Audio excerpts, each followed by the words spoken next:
but there's other ways around it. So like I could do a video where I have a green screen, so it's behind me, or I could have just me talking about it, and then I can scroll on their website. Like there's so much room to create content for a brand. It doesn't matter what type of product you have; you can always find a way to make it work.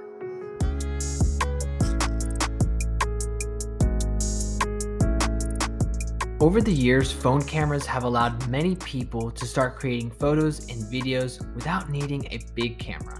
With platforms like TikTok rising, many people have become creators off of their phones. A lot of media we consume today is created on phones. When it comes to sales for products, many brands have found success selling their product with videos made by consumers on their phones. It's almost too good to be true, but it isn't.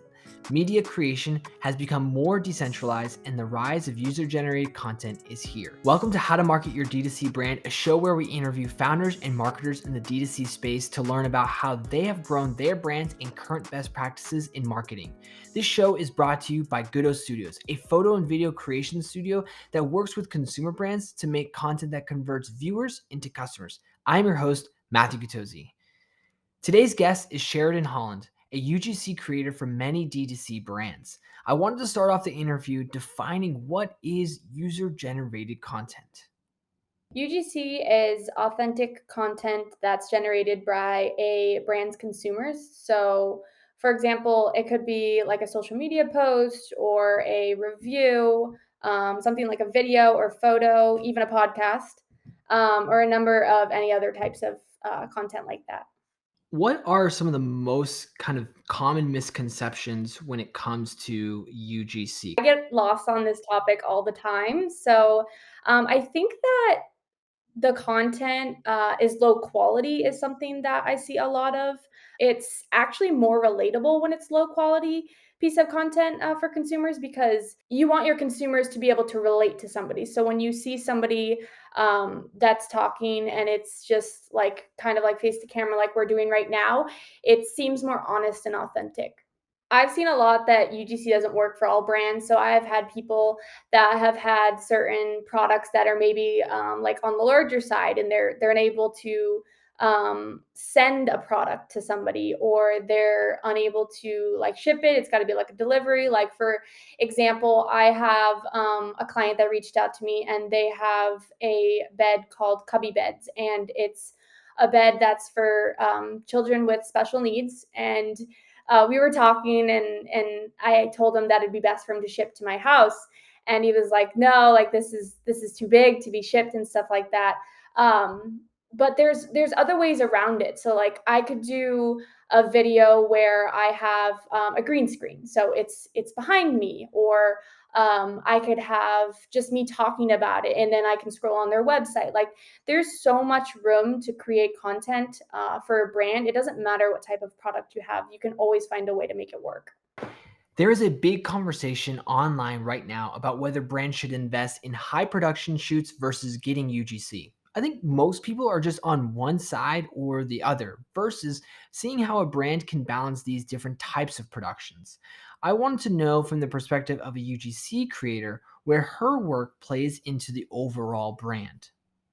UGC is really good, obviously, for certain social platforms right now, like TikTok in feed posts. Like if I'm running a TikTok account for a brand or something, and they need certain content, it would be good. Obviously, TikTok is more on the low quality face to camera side, but for things like production, it's really good for things like commercials, or certain paid media on Facebook. I think there's a need for both, especially with when it comes to like DTC websites and things like that. I think it's just about finding that balance and what works for you, and tying the two together to have that brand voice and that brand image. I wanted to learn more about how Sheridan thinks about creating a video for a brand from start to finish. The biggest piece of advice that I can give, whether it's you're a client that's looking for good UGC or you're the one creating it, is absolutely enthusiasm. You need to have a really good tone and just be more upbeat and give that that feel to people, like they wanna have your energy and things like that. So I think that that's super, super important. More people are gonna wanna listen to you when you have good enthusiasm. As far as the video portion goes, speaking wise, I would say you want to capture the attention in the first 3 seconds. So having just really great cues, whether it's like I found this hack for 2022 to get my health in good shape, or you're asking a question, or you're saying something that's relatable to somebody. That is huge in the first 3 seconds, because you want somebody to stop on the ad, or you want somebody to stop on the video. As far as next steps go when it comes to the video production, I would say demonstrate the product benefits. So you want to show off what this is going to do for you, what it's going to give to you, create that FOMO feeling.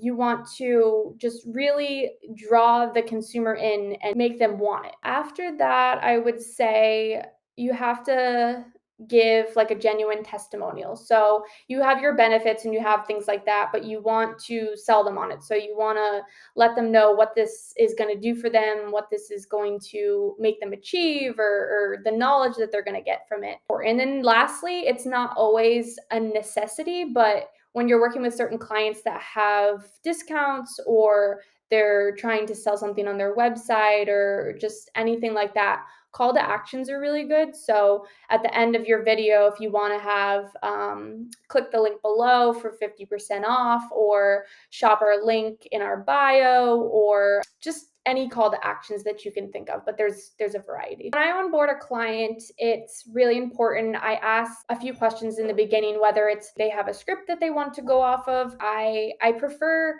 not to do scripts, or at least maybe just jot down a few things on my own. But most importantly, brand guidelines are huge. It's going to give you kind of a brief synopsis on what you want to explain in your videos, the benefits, what you want to talk about. I prefer it that way, because like when clients give me scripts, it feels unnatural, and that's straying away from what we're trying to achieve here. So I've had a lot of clients that just send over the brand guidelines, I review them, and it kind of like guides me. It fits the missing piece to my puzzle. Like they just use certain words, or they highlight certain words that they want me to mention, and I take that and I just make it into my own words. Like it smooths things out. Like it just finalizes everything. It works so well. So it sounds like having the brand guidelines really drives a lot of what you're saying and maybe what you're showing off. But from there, like, do you have any formats or frameworks of UGC videos that have been most effective? Like, is there a prompt that, usually does well? Or, what are some of these frameworks that you kind of use consistently that has been really effective for brands? What's most important is that there's so many different ways that you can create UGC. So there's the unboxing, there's just a straight testimonial, whether it's just you talking about the product, or the products in frame, like a how to. There's just the list goes on and on. So what I like to do is, once I find out what the product is, I like to make out a basis of what's going to work well for that product, depending on what it is. Or I like to ask the client what type of examples or other ads that they're feeling, and kind of go that route.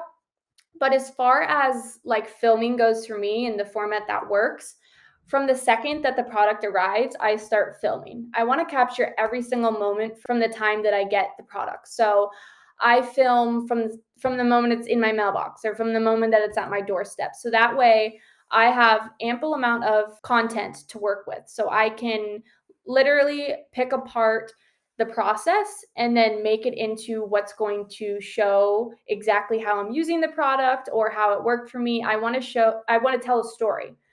Essentially, that's what's doing, is I want to tell a story. So I film everything. I want the consumers out there to see what the process is going to be like when you're buying this brand.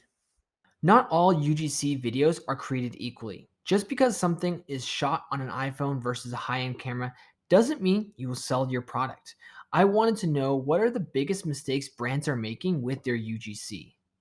I would say changing things. So I've had certain clients that I deliver UGC and then they want to add filters or they want to stir things up, and I've heard and I've also experienced myself that just using the raw, obviously making some edits as far as like transitional frames go, from frame to frame, but try not changing things up so much as far as like editing goes, like adding filters or adding like crazy transitions. Like the raw content does work. And I've seen a lot of testimonials from certain brands that are starting to test TikTok ads where the simplest, most raw content that they were really taking a chance on worked for them. So I would really try some simplicity. But as far as like, I kind of want to talk about the TikTok side. So, something that I learned recently when I was talking to a TikTok rep is don't change your ads around a lot.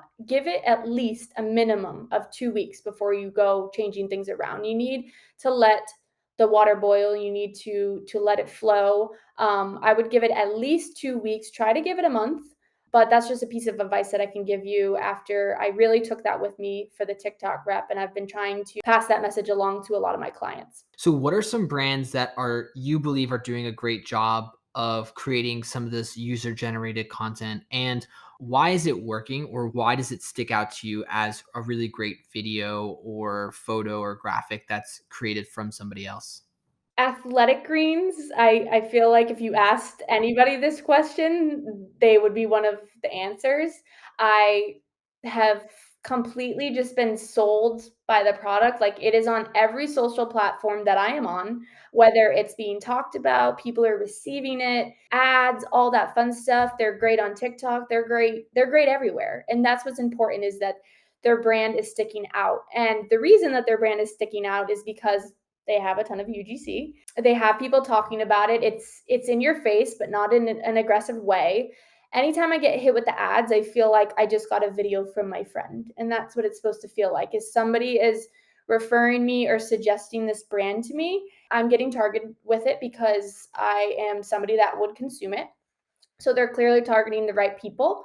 And it just genuinely feels like I'm talking to my best friend and she's letting me know about this cool product that I'd be interested in. So that is one of the brands. Two other ones that I really like are Alley Loop, which is, I actually get a lot of their ads as examples when I ask my clients which ads they're feeling right now. So Alley Loop is a beauty product. They sell like beauty brushes and things like that, but their branding stands out to me. They just have a really cool branding. They have a cool name. They do great ads as far as UGC goes. They kind of really have found their brand voice.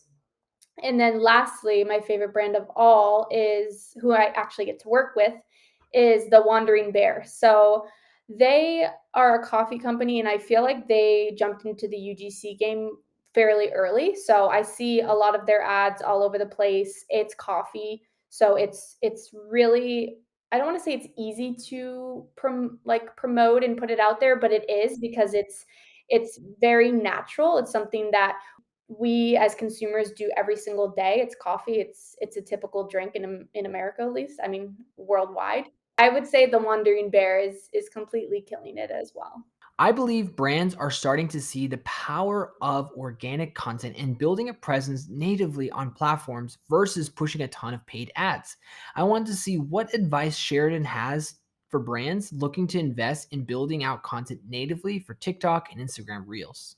TikTok is really cool. And actually, right when you said that, it made me think of how when I joined Twitter, actually, I was really confused on how it worked. I hadn't used it in ages and I'm growing really rapidly on there. But I really like to compare the two in a similar way because on Twitter, the best advice that I was given was to just put out information that you think is valuable, but make it in your own like tone. So essentially your brand voice. And I think that that's kind of how TikTok works, but essentially in a video form. So when it comes to brands, a brand that's doing this really well is actually Leaf Shave, which is another cool brand that I get to work with.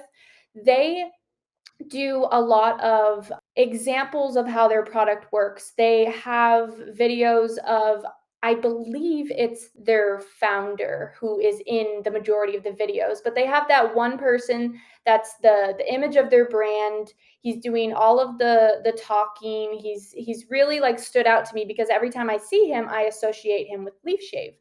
So I think that finding your brand voice and then basically finding a really good flow in terms of content. So just break it down between what you're trying to achieve, the benefits of your product, show users using it. I think that just finding a flow of varieties of content is huge. You don't want to necessarily always stick to the same thing. Obviously, you want to have the same goals and achieve a certain thing with TikTok. When brands should be thinking about starting a TikTok or going on Instagram Reels, do you think that there's something about having kind of a face, like even if it's not the founder, but like just in general, having like a creator slash like just a person, it could be on the team already, that is like the face for the brand? Do you see that as valuable? And if so, why?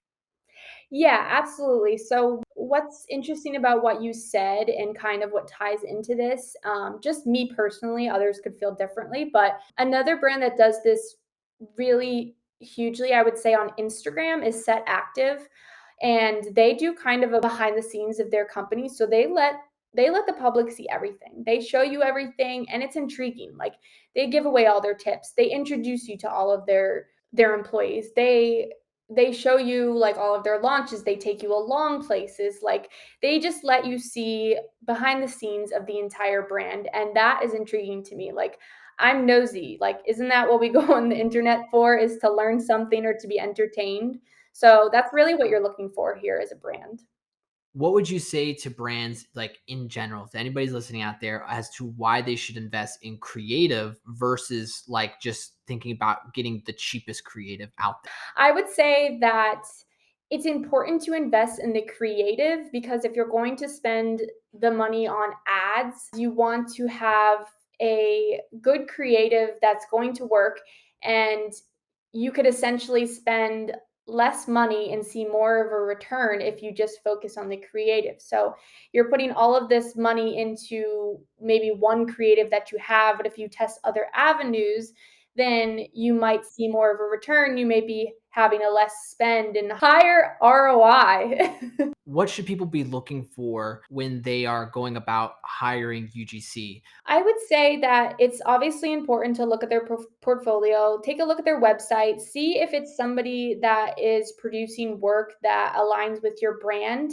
Get on the phone with them, ask them questions, make sure that your goals are easily achievable with them. So, as far as like what you're looking for in their work, I would say make sure that they're able to have the editing capabilities. Personally, what sells for me for a lot of clients is that I am a typical consumer of a lot of the brands that are reaching out to me. But another thing that's appealing is that I offer a team of creatives. So I have 4 children that I work with. They're not my personal children, but I have 4 children. I have 2 males, and then I have 3 females and 2 dogs. So, I think that when you're looking for a creator to work with, you don't necessarily have to go the agency route, you don't have to go the team route. You can work with one single person if it works for you, but it's great to have diversity when it comes to your brand. So if you want to continue to run more ads and have lots of creatives, it's going to be great to have lots of faces, hit different angles, things like that. To finish off the podcast, we end with a few quick fire questions. So, what is one tech company in the e commerce space that you've been a fan of lately? Canva for the last, I want to say, year. I used to use it for like personal stuff and things like that. And there's a lot of other great apps that are out there, but I've just become really, really consumed in it. I use it for a brand that I actually do marketing for on the side. It helps me to create a lot of graphics and things for personal and the business side. So that's what I like, is that it's not all like high quality stuff, that I'm able to use it in my personal life and I'm able to use it business wise. I wouldn't say that I necessarily use it for UGC, but it's a tool that I think is perfect for anybody that's in the designer, photo, video editing space that is a beginner, moderate, or professional. It has options and variety for everybody. So what's a D2C brands that you have been loving lately that you maybe think is like pretty awesome? Jambies. I don't know if you've heard of them, but they're a boxer style shorts, and they're made for men and women. That's what I love because I don't know about you other women out there, but I wear my boyfriend's boxers and briefs to bed. Those are my jammies. And this is exactly what that is. But they're so soft and they have the cutest patterns for females and males. I actually got my brother 2 pairs for Christmas, and then I got myself a pair as well. So you should definitely check them out. Very cool. They have great branding, things like that. I finish off the podcast with a segment called Open Mic. This is a chance for my guests to share anything they want. A lot of times, I feel like people get stuck behind the industry they are in, but we are all human and have other interests outside of that. So, this is a space for my guests to say whatever they want to say. So I think I will take the opportunity to keep the juices flowing in the UGC area just because I think that there's something cool about kind of the inside scoop about what's working for me. And I don't think that this would be expected out of a lot of people. Maybe it is, maybe it's not, but I would say 70% of my clients actually request photography services. And I noticed that a lot of other UGC creators out there actually don't offer this. They're really sticking straight to TikTok ads or TikTok videos or just videos in general. And I've always had an act for photography, video, probably photography more than video. And I always just loved what editing does to it. Like it tells a story, like it literally draws out exactly that story that you're trying to tell. And more than 70% of my clients want photography services. Like that's crazy to me. I didn't even think I thought that I was going to have to take that off my website. I didn't think that people would want UGC images along with videos cuz UGC videos are so huge. But UGC like photography is also important because people are starting to use this on their website. So they have their product image, and then they have other frames of UGC photos, maybe, or they have a section on their website that has UGC images. Also, Facebook ads. People run UGC images on Facebook ads, or they want this for general social media posts. So, a lot of my clients actually, I found out the ones that want photography packages are using this for their social media, like their Instagram feed. So, I thought this was pretty cool. It's not something that I expected. I really did think that I was gonna need to take that package off my website, and everybody wants it. So I'm happy with that. I'm glad that I offer that. I'm sure there's some creators out there that offer it, but I haven't seen a lot of them. This conversation with Sheridan helped teach me how to create a UGC video that converts, and I learned how UGC plays into marketing for a brand.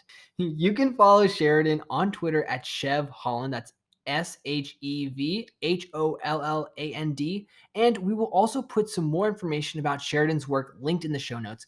Thank you, Sheridan, for being on the show. If you like this show, drop a rating on Apple Podcasts or your podcast listening app. And if you really love this show, please share this episode with a friend, and thank you in advance.